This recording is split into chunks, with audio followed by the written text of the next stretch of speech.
What's up, everyone? We're back, ChopTalk, episode 15. I'm Dean Frank, Oscar and Evan back at it, and today we just wanted to recap the USC game. Obviously, it happened this weekend. We were there in attendance. It was great to be back in Boulder. It's a lot better when we have the home atmosphere, but I guess going over the stats very quickly. So we did take the L, 48-41, and we dropped to 3-2 on the year now. We can go into stats and everything, but yeah, it was a super slow start of the game. Obviously, we showed great resilience at the end of the game coming back, and honestly, it was a game that we could have won, which is pretty crazy to say, because depending on how it started. But yeah, so going off a couple stats real quick, we actually did lead USC in yards. So we led them in total yards with 564 to their 500, and Shedeur went off. We definitely had a big bounce back game on our offense. Shedeur, 4 touchdowns, 370 yards. We had a couple breakout players that we'll definitely touch on.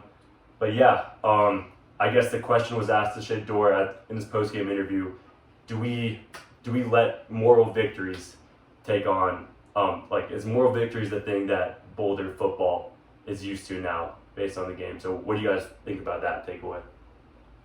If you want to start? Yeah. Okay. Yeah, I definitely understand, I guess that question and why the media is asking us that, just because there's been so much hype around the team and they're kind of the media is trying to make it seem like anything, any takeaway, any sort of moral victory is still a win because this team is so hyped up. I don't really agree with it. I don't think Shedeur even recognized what a moral victory was, so I'm glad he took that stance. And yeah, I definitely, like Dean said, I like the resilience we showed towards the end of the game. It is super tough to get out of the hole, especially when you go down 21-7, 28-14, whatever the score was at the time.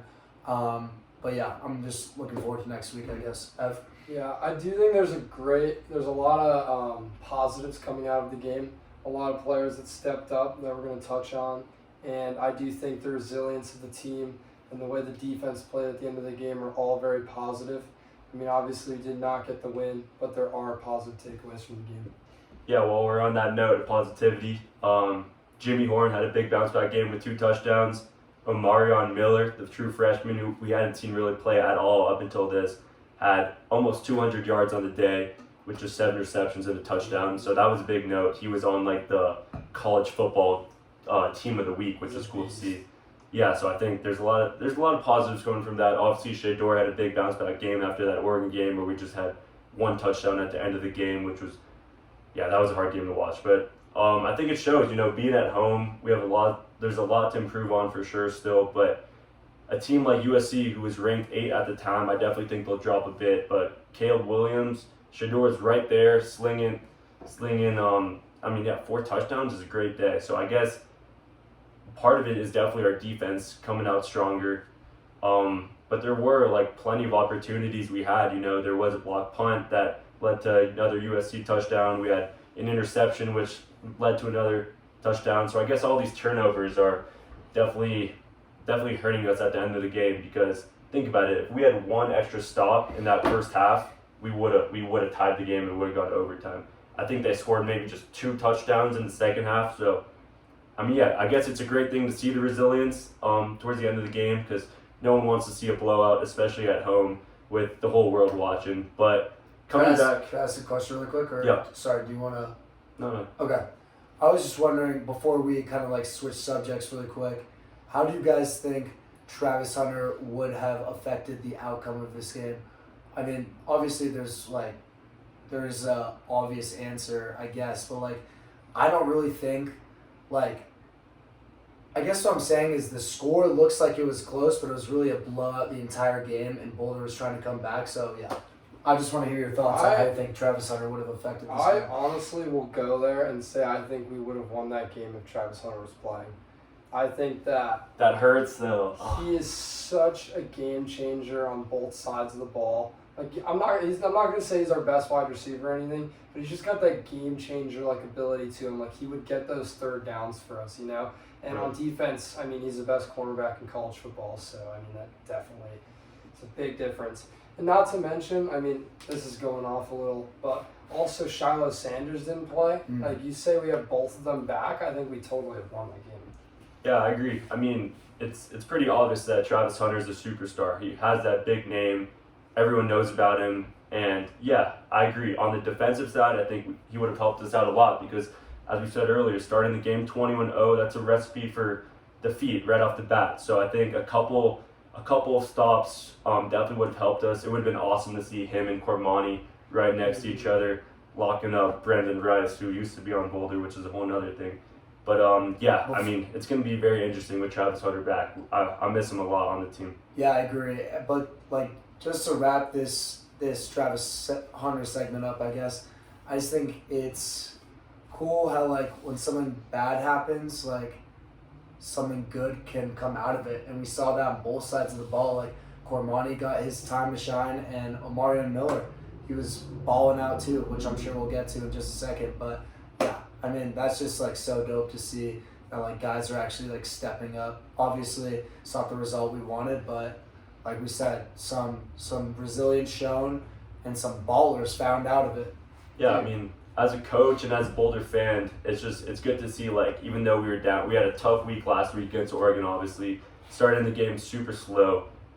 It's always good to see like a bounce back and some people still showing hope, you know. I mean, those are the players that coach want to put on the field in crunch time, you know. I mean, this team is improving. Like, I think that like when Travis Hunter comes back in a week or two, and then there's also, I think, still a few other guys, like Shiloh Sanders was out. Like, even like, I don't think we touched on this, but the O-line looked a little better. Definitely better than against Oregon. So some improvement there is definitely important. We had 193 rushing yards, which was pretty much double what USC had. Yeah, so, I mean, we got the next 2 weeks are a little bit easier, get the team healthier, get some solid wins. I think that looking forward as the season goes on, this team has a real chance in getting more wins than we were expecting, you know? Yeah, I agree. I mean, I think the message of the week was definitely that we do not take moral victories.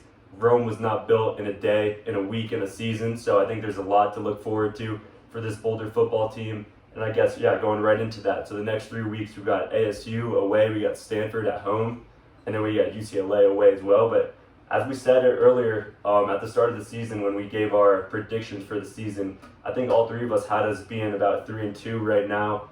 And then I know I had us being 3-0 in the next couple of these weeks. Are you guys still at the same wavelength with that, or how do you think the next 3 weeks will go?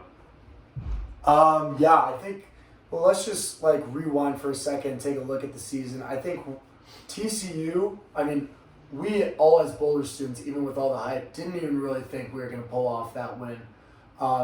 Nobody really did. And we did. And then after that, Nebraska came home.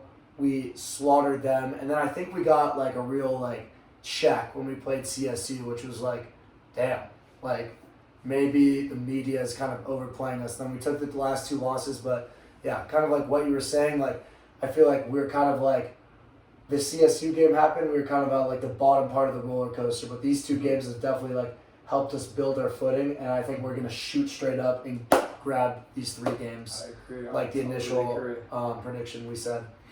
Do you think the media has covered us too much this year, and do you think like the media just being all around us pretty much every game, every day, everything that Dion Sanders says, you'll find it on SportsCenter, on ESPN, House of Highlights. So I guess my question is this: if the media wasn't so much all around us this year, what do you think our record would be, or would it be the same? I have been thinking about the media a lot, like the over coverage almost, and I think like going into Oregon game, way too much hype around our team. Like everybody loves Boulder. And I think after these last 2 games, people are starting to get sick of all the media coverage, and loss or lose, I almost think we're getting more hate than love now from the average fan. Yeah. Like the amount of people that texted me after we lost and were like, "Hi, you guys suck." Like I think that may even fuel the fire a little more. You know? This is definitely a momentum-based team. Shedeur Sanders is a totally momentum-based player. Like I don't know. I think it may be a good thing. I agree. I mean, as we covered in our last video, the media loves us in our or hates us in our lows, but loves us in our highs. You know, so it's just how it is. I mean, when we got someone as big as a superstar name as Dion Sanders, that's just what's going to come with it. I think. You know, at what point is it like teams are trying to beat Dion because of his name? but he doesn't play anymore. Is what they're forgetting. But It's yeah. also like Dion said, he ain't hard to find, and he just be bringing the coolest people to Boulder. You know what I mean? As a media outlet, like, I don't blame y'all. It's hard not to cover this stuff. Like, you have all these super cool celebs just like posting stuff in Boulder, even from like a smaller scale. Like, I know there are a bunch of content creators we follow that like were in Boulder this weekend, and we were absolutely losing our minds too. So yeah, exactly. I mean, we didn't ask for all the clips, but we every time that we're a part of the conversation is where the views are going to be. You know, every week it seems like a different rapper is coming out, walking out with the team. You know, we had Lil Wayne, the Baby now, which is pretty cool just to see him jump inside of the student section and whatnot. But yeah, I mean, with Dion Sanders, man, it comes a lot of attention, win or lose. You know, I mean, we just got crushed by Oregon last week, and then this week. Yes, I get it. Caleb Williams, USC is a big household name as well, but I feel like the celebrities were all there on Boulder's side for a reason, you know? Half the Celtics team was there, bro. Yeah. There's a reason you didn't see LeBron. He's just scared to show face. Scared to love you, bro. There's probably so many more celebrities, too, that we didn't really even see. Definitely. But, yeah, I guess, like, at what point is the media hurting us? I mean, I would definitely like for the next couple of weeks, we have a couple away games. I feel like it'll sliding down a little bit. I think we'll get these couple of wins though. I think these big games will actually help us. As you said, we are definitely a team full of momentum. So I think this easier stretch is definitely what we need. I mean, dude, USC, Definitely. Oregon, these are two teams. These 2 games. These are 2 teams that could be in the playoffs, give or take, you know. And we're a team, a full new team, 80% new roster. This is our first season as a team. First season, Dion Sanders as the head coach. I think we're doing all right, you know. I wasn't expecting us to beat USC or Oregon in any shape. It did seem like we were going to maybe do it, maybe cover the spread, if even, which we did for the USC game, actually, which was cool. I am getting on DraftKings tomorrow, so you better watch out.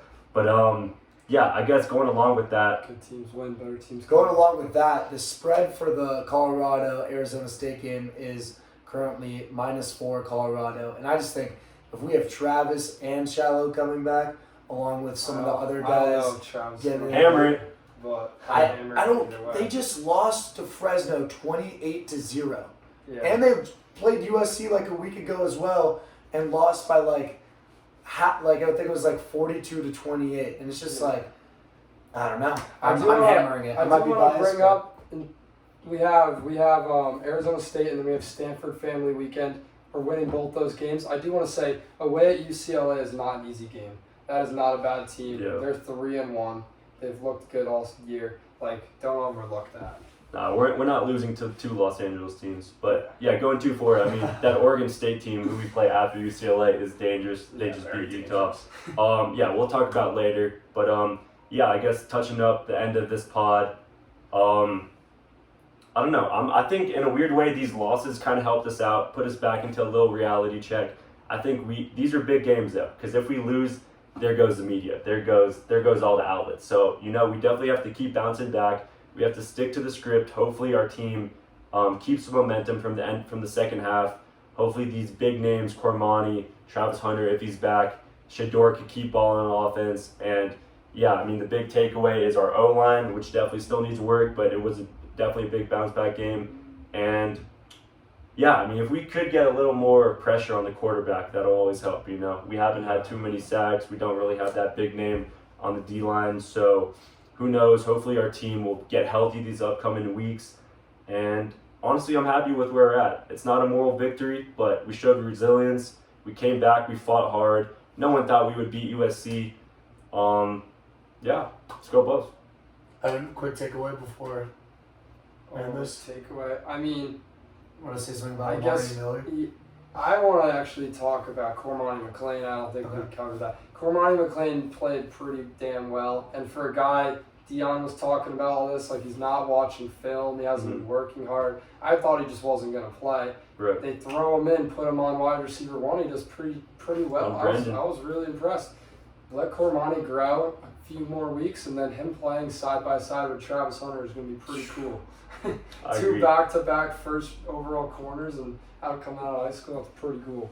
I think we'll be able to play a lot closer to the line of scrimmage from a stance of deep defense perspective, because we'll just be able to have guys that are just locked down like that, and that will definitely help with stopping the run game as well.